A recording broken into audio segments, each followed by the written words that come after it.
ಶ್ರೀನಿವಾಸಪುರ ಪಟ್ಟಣದ Zakir Hussain Mohalla ward number 22ರ ಬಡಾವಣೆಯಲ್ಲಿ ವಿದ್ಯುತ್ ಟ್ರಾನ್ಸ್ಫಾರ್ಮರ್ ಘಟಕ ವಸ್ತುವನ್ನ ಸ್ಥಳಾಂತರಿಸಲು ಅಲ್ಲಿನ ಸಾರ್ವಜನಿಕರು ಆಗ್ರಹಿಸಿದ್ದಾರೆ. ಕಳೆದ 2 ದಿನಗಳ ಹಿಂದೆ ತಾಂತ್ರಿಕ ಕಾರಣಗಳಿಂದ ಘಟಕ ದಗದಗನೆ ರಾತ್ರಿ ಸಮಯದಲ್ಲಿ ಹೊತ್ತಿ ಉರಿದಿದ್ದು, ಸಾರ್ವಜನಿಕರ ಸಮಯ ಪ್ರಜ್ಞೆಯಿಂದ ಕೂಡಲೇ ಅಗ್ನಿಶಾಮಕ ದಳ ಸಿಬ್ಬಂದಿಗೆ ಕರೆ ಮಾಡಿ ಯಾವುದೇ ಅಹಿತಕರ ಘಟನೆ ನಡೆಯದಂತೆ ಬೆಂಕಿ ನಂದಿಸಿ ಪ್ರಾಣಾಪಾಯದಿಂದ ಪಾರು ಮಾಡಿದ್ದಾರೆ.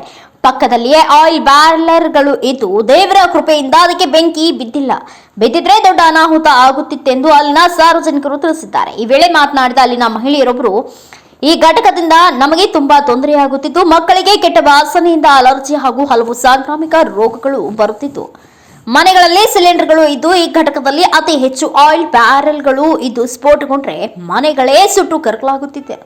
ಸುಮಾರು ಬಾರಿ ಪುರಸಭೆಗೆ ಮನವಿ ಪತ್ರ ಕೊಟ್ಟಿದ್ರೂ ಸಹ ಯಾವುದೇ ಕ್ರಮ ಕೈಗೊಂಡಿಲ್ಲವೆಂದು ಆಳನ್ನ ತೋಡಿಕೊಂಡ್ರು. ಟ್ರಾನ್ಸ್ಫರ್ ಹತ್ರ 5 ಸಿಲಿಂಡರ್ ಒಳಗಡೆ ಇದೆ.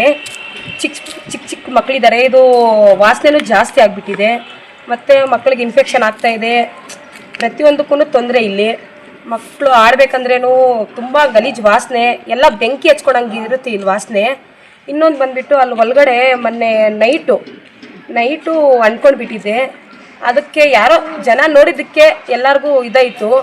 ಅದಕ್ಕೆ ಏನಾರ ಮಾಡಿಬಿಟ್ಟು ಇದು ಮಾಡಿದ್ರೆ ಒಳ್ಳೆಯದು. ಮನೆಯಲ್ಲಿ ಸಿಲಿಂಡ್ರ್ ಇರುತ್ತೆ. ಇಲ್ಲಿ ಒಳಗಡೆನೇ 5 ಸಿಲಿಂಡ್ರ್ ಇದೆ. ಬೆಳಗ್ಗೆಯಿಂದ ಸಾಯಂಕಾಲವರೆಗೂ ಇದು ಮಾಡ್ಕೊತಾರೆ ಅವರು. ರಾತ್ರಿ ನೈಟಲ್ಲಿ ಇದು ಮಾಡಿಬಿಟ್ಟು ಹೋಗ್ತಾರೆ. ಅದು ನೋಡೋದಕ್ಕೆ ಯಾರು ಜವಾಬ್ದಾರಿ ಇಲ್ಲಿ ಇರಲ್ಲ.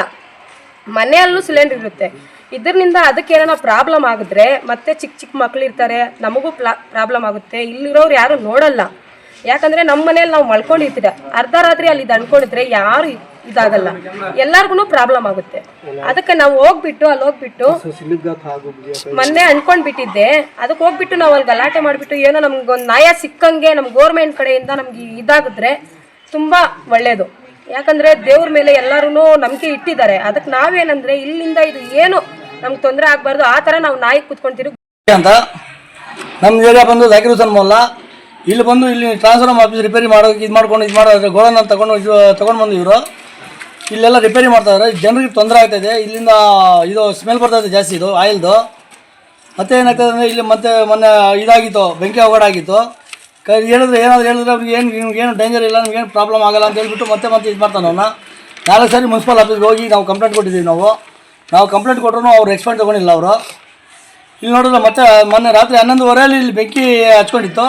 ನಾವು ನೋಡಿ ಅಕಸ್ಮಾತಾಗಿ ಇದಕ್ಕೆ ಅವ್ನು ಕರೆದು ಪೊಲೀಸವ್ರು ಕರೆದು ಫೈರ್ ಬ್ರಿಗೇಡ್ ಕರೆದು ನಾವು ಆರಿಸಿದ್ದಕ್ಕೆ ಅದು ಏನೋ ನಾವು ಉಳ್ಕೊಂಡಿದ್ದೀವಿ. ಇಲ್ದಾರೆ ನಾವು ಉಳಿಯೋ ಚಾನ್ಸಸ್ ಇರಲಿಲ್ಲ. ಅದು ಆ ದಿನ ಎಲ್ಲ ಅಂದ್ಕೊಂಡಿದ್ದಿದ್ರೆ ಆ ಥರ ಆಗ್ತಾಯಿದೆ. ಇದು ಈಗ ಹೇಳಿದ್ರೆ ಇದನ್ನ ಎತ್ತಂದರೆ ಎತ್ತಲ್ಲ ಇಲ್ಲಿಂದ. KBL ಏನಾದ್ರು ಕಂಪ್ಲೇಂಟ್ ಕೊಟ್ಟಿದ್ದೀರಾ? KBL ನಾವು ಕಂಪ್ಲೇಂಟ್ ಕೊಟ್ಟಿಲ್ಲ. KBL ಕೊಟ್ಟಿಲ್ಲ. ಪುರಸಭೆಯಲ್ಲಿ ಕೊಟ್ಟಿದ್ದೀವಿ ಸರ್. ನಾವು 2 ಸಲ 3 ಸಲ ನಾವು ವರದಿ ಕೊಟ್ಟಿದ್ದೀವಿ. ಯಾವುದೇ ಕಾರಣಕ್ಕೆ ಅವರು ಸ್ಪಂದನೆ ಮಾಡಿಲ್ಲ. ನೋಡಿ, ನಮ್ಮ ಹತ್ರ ಬೇಕಾದ್ರೆ ದಾಖಲೆಗಳ ಸಮೇತ ಇದೆ. DC ಸಾಹೇಬ್ರ ಹತ್ರ ಕೂಡ ನಾವು ಹೋಗಿದ್ದೀವಿ. ಯಾವುದೇ ಕಾರಣಕ್ಕಾಗಲಿ ಯಾವುದೇ ಈ ಥರ ಘಟನೆ ಆದಾಗ, ಈ ರಾತ್ರಿ ಆದಾಗ ತುಂಬ ವಿಪರೀತ ರಾಸಾಯನಿಕ ಅದು ಏನಾಗ್ತಾ ಇದೆ ಅಂದರೆ ತುಂಬ ಸ್ಮೆಲ್ ಬರ್ತಾ ಇದೆ ನಮಗೆ. ಸುಮಾರು ಸಲ ಈ ಮಾಲೀಕರಿಗೆ ನಾವು ದೂರು ನೀಡಿದ್ದೀವಿ.